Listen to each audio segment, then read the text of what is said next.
Hello, so I got a question. How do I make variables or how do I declare variables? So let's take a look at that. Let's go revisit that. So I've got Visual Studio open here and I'm going to make a new console application, .NET Framework, and I'm just going to call it variable. So I'm just going to give myself a little project here to play around with. And there we go. So there's my project. And we have all the things in here that we're going to have in a C# project. We've got a namespace. That's the kind of the outermost wrapper for our project. Inside of our namespace, we're going to have different classes. Classes represent objects. It could be one object or many objects. A class declaration or a class definition is a cookie cutter or a template for an object that you can make. And then inside of that class, I have a function, and this is where my program starts. It starts in the main function, or the main method is another way to describe that. And then I'm going to give myself another little function just to play around with here, and I'm just going to call it run.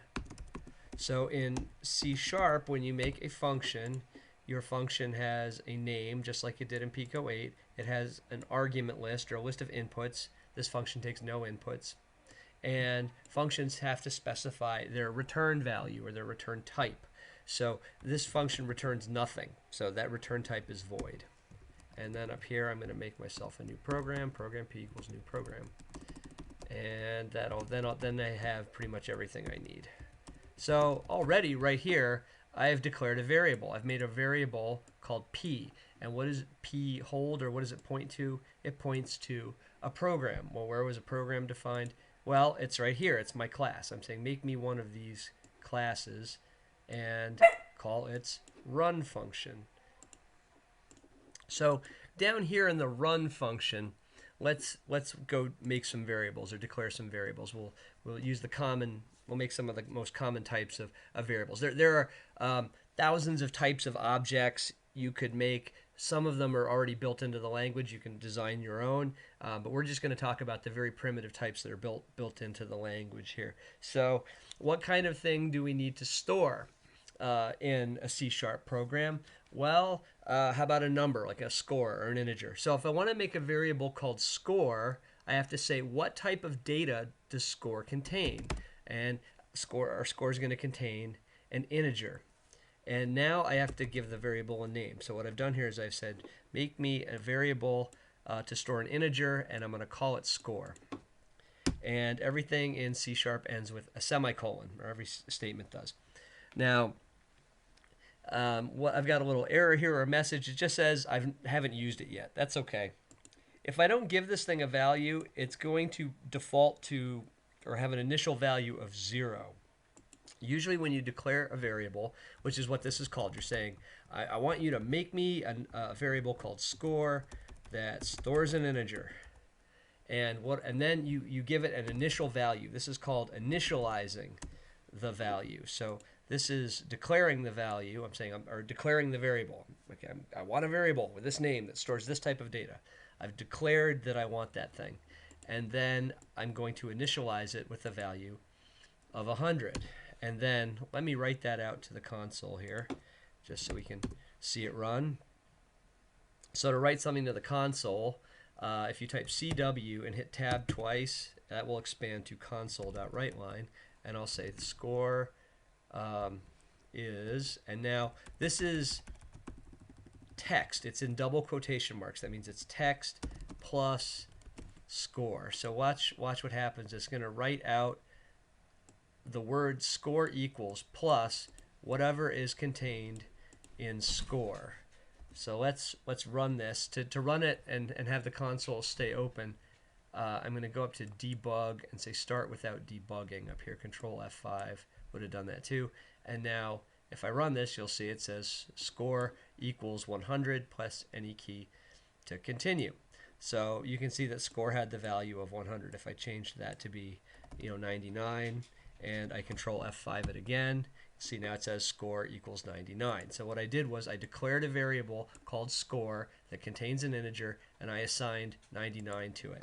Now if I wanted to add 1 to score, I would just say score equals score plus 1. There's actually several ways I could write that. I could do that. I could do score plus plus. I could do plus plus score. Those are slightly and subtly different. I could say score plus equals 1. That's a short form of the very first thing I wrote. So all of these, amazingly, just add 1 to score. But notice here, I don't have to redeclare score. I've already declared score. Now I'm just adding 1 to it. This one says take score, add 1 to it, and assign that to the thing on the left, which is score. Assign it back to score. And these are short forms of that, as is that.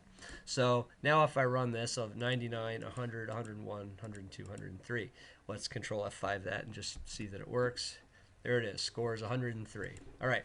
So that's how to make an integer variable. Now, what other kind of variables do we have? Let's play around with those. What if we wanted to have a variable that stored like an average that had a decimal point in it or something? Well, that's a double. We could also use a float. Floats are a little they're 32 bits. Doubles are 64. So I guess go with doubles. And I'll call it average, and I'll say it equals 35.7 or 67. I'll give it some name. And again, so what I've declared a variable. I've said declare a variable called average. What does it store? It stores a double. A double is a type that stores a number with a decimal point. And then let's write that to the console. CW tab tab. The average is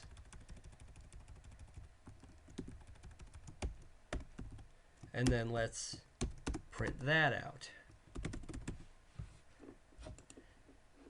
Control F5 to run that, and you can see it says the score is 103. The average is 3.567. So there, what we've done is we've declared a double and initialized it with this value, and then we've written it out. What other variables do we have? Characters is a char. A char is a single character. Here I've made a single character called CH, and I'm going to set it equal to the star. Shift 8. All right. And then, so what I've done is I've declared a variable called CH, and I've initialized it with a star or an asterisk. And console.writeLine. And I'll just write that out. CH equals plus CH. So control F5. So there it is. Score is 103. The average is that number, and then CH is a star. And so you can see there's a different type of variable. So we have integers, doubles, chars. What about if I need some text for a name? Well, that's a string. So a string is just a whole bunch of characters. I'll call it name equals, Evan Wright. That's me.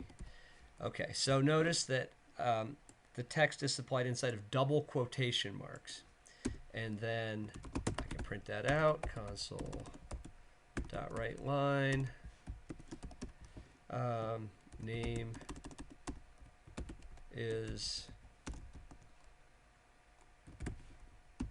there you go. So I'm printing out the word name equals, followed by the value of name, followed by that variable, and control F5.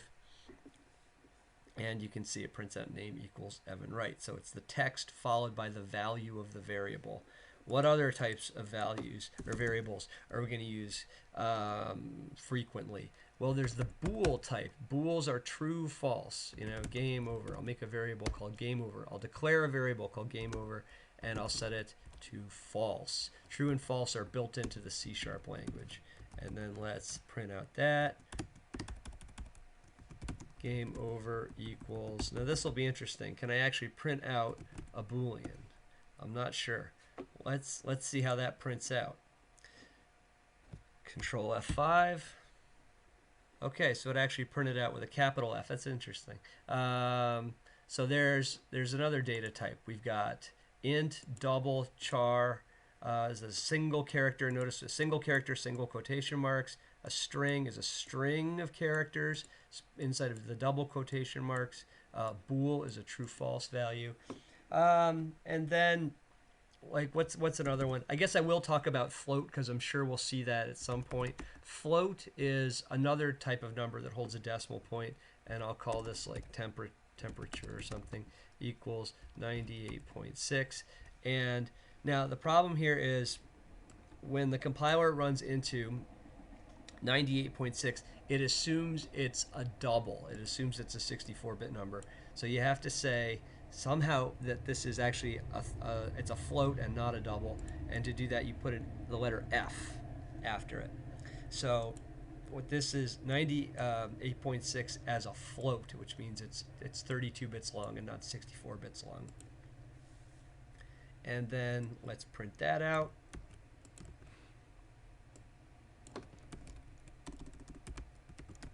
Temperature equals temperature. Control F5.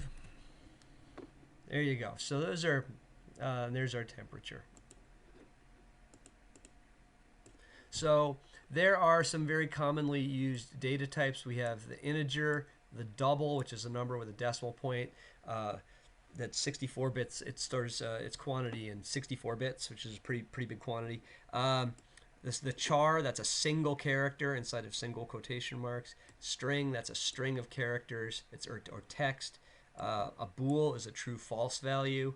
And float is a 32-bit quantity that stores a number with a decimal point. So it's like a double, but it doesn't have quite the range of values.